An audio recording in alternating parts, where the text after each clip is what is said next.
es que entonces los médicos autorizan la utilización de un grupo que no sea el grupo del paciente.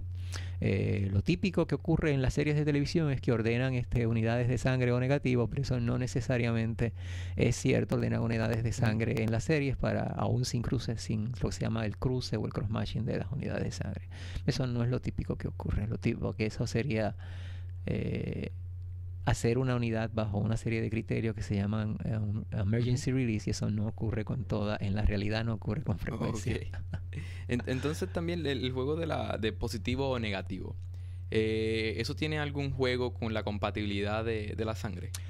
Ok, en el caso, la diferencia del antígeno D, los anticuerpos, que es lo que la defensa que produce el cuerpo, los anticuerpos que produce contra el antígeno A y contra el antígeno B se producen de forma natural en el cuerpo. El antígeno D no se produce de forma natural. O sea, una persona que sea O positivo, aunque nunca haya sido transfundida, va a tener anti-A y anti-B. Una persona que sea RH negativo, vamos a decir O negativo, no necesariamente va a tener anti-D si no ha sido transfundida. En el caso específico de el antígeno D, que es lo que hace la diferencia entre el RH negativo y el RH positivo, se induce por transfusión o se induce en el caso de embarazo.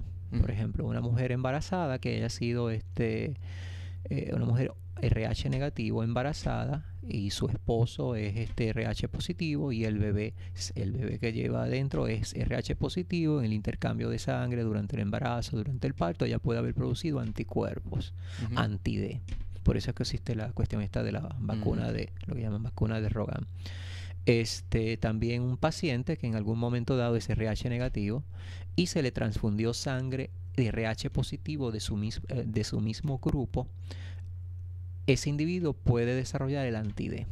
Ya en una próxima ocasión, a ese individuo, si se le transfunde una unidad de RH positivo, pues podría producirse una reacción hemolítica y fallecer.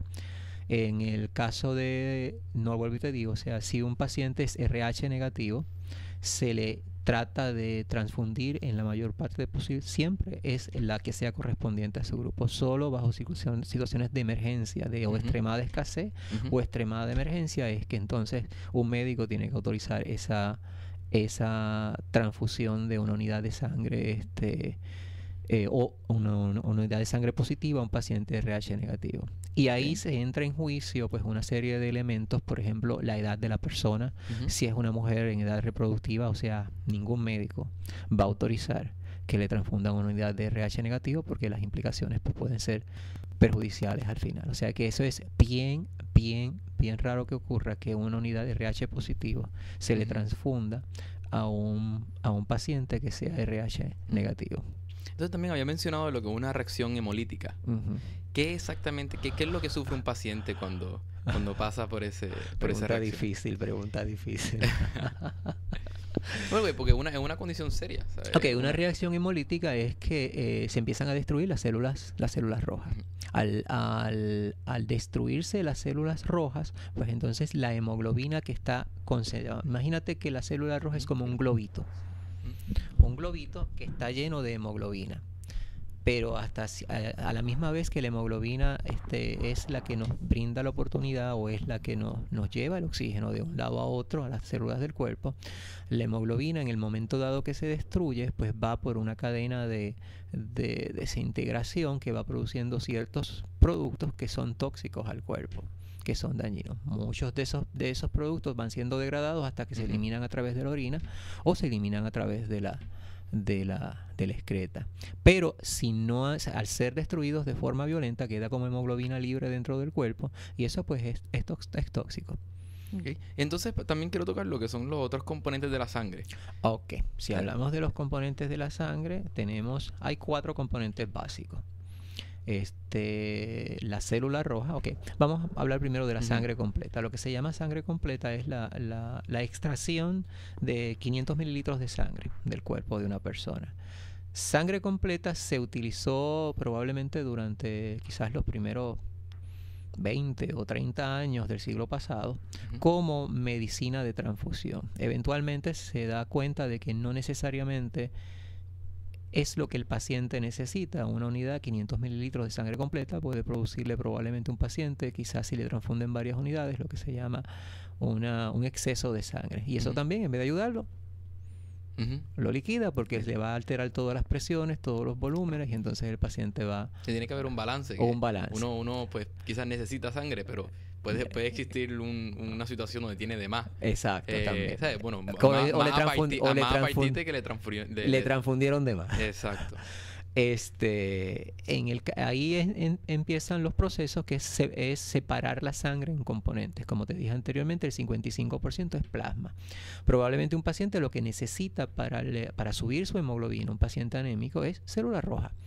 Entonces hay un proceso donde se separa, puede ser por centrifugación o puede ser por precipitación, se separa el plasma de la célula roja y solo se transfunde el plasma. El volumen más o menos aproximado del plasma pues puede oscilar los 250 mililitros y ahí un paciente sí necesita, técnicamente lo que una célula roja le sube de hemoglobina a un paciente es 1 gramo. Un paciente que tenga una hemoglobina de 9, que lo querramos que se quiera llevar una hemoglobina de 11, pues probablemente necesita 2 unidades de sangre. Y entonces se está concentrando la célula roja porque es lo que él necesita. Hay otros, ahí obviamente te digo cuál es la utilidad de la célula roja. Pues la utilidad de la célula roja pues es restituir o elevar la hemoglobina de una forma que quizás le bajó por un accidente, quizás le bajó por una cirugía, por algún tipo de tratamiento o alguna otra condición que sea de ese individuo en particular. Existe también lo que se llama el plasma, que es color amarillento, ese se separa y se congela. El plasma pues va a tener es bueno para ayudar a ¿cómo te digo? A aumentar el volumen. Por ejemplo, un paciente que tiene una operación de corazón abierto, pues normalmente, típicamente, pues el hospital le requiere 6 unidades de célula roja, pero a la misma vez que le está infundiendo 6 unidades de célula roja, tiene que infundirle una cantidad de plasma para mantener el balance sanguíneo, porque si no va a estar la sangre como brea, que no se va a mover. Sí. O sea, y muchas veces pues le requisan 2 unidades de plasma, 3 unidades de plasma. El plasma, si se congeló dentro de las primeras 8 horas luego de colección, pues tiene ciertos factores de coagulación que pueden ayudar a mantener el proceso de coagulación activo. Porque los factores de coagulación, si no se congela dentro de las primeras 8 horas después de colectado, pues no están disponibles desaparecieron del plasma. Hay otro componente típico que se hace, que es lo que se llama concentrado de plaquetas. De esa unidad de plasma, esa célula roja que fue centrifugada, se produjo un componente intermedio que se llamó plasma rico en plaquetas y luego es centrifugada nuevamente a mayor velocidad y entonces se precipitan al fondo de ese envase las plaquetas y entonces se hace un concentrado de plaqueta. La desventaja que tiene el concentrado de plaqueta cuando se hace a base de la unidad de sangre completa es que su valor en términos terapéuticos es como una sexta parte a una octava parte. Normalmente si se quiere aumentar la cantidad de plaquetas en el paciente, pues se requieren de 6 a 8 unidades de plaquetas que provinieron de 6 o 8 donantes diferentes. Okay, entonces uno también quiere tocar lo que es la idea de que cuando uno dona sangre, esa sangre se puede dividir y ayudar a diferentes personas. Más que también una persona que recibe sangre lo puede recibir de diferentes personas. Correcto. Que hay... Es bueno y es malo. Ok. Entonces, ¿cuál es? No, sí, lo que acabas de decir es cierto. O sea, de una unidad de sangre, pues se pueden hacer esos 3 productos que te mencioné. También se puede hacer lo que se llama crioprecipitado. El crioprecipitado es un producto que el plasma es congelado, el plasma fresco, que se llama plasma fresco, tiene que ser antes de las primeras 8 horas después de la colección. Es congelado, luego se descongela en temperaturas bien frías, en temperaturas entre 1 a 6 grados. Se centrifuga nuevamente y se hace un concentrado que es prácticamente nada, son como 10 a 15 mililitros. Y ese concentrado debe tener una cantidad de fibrinógeno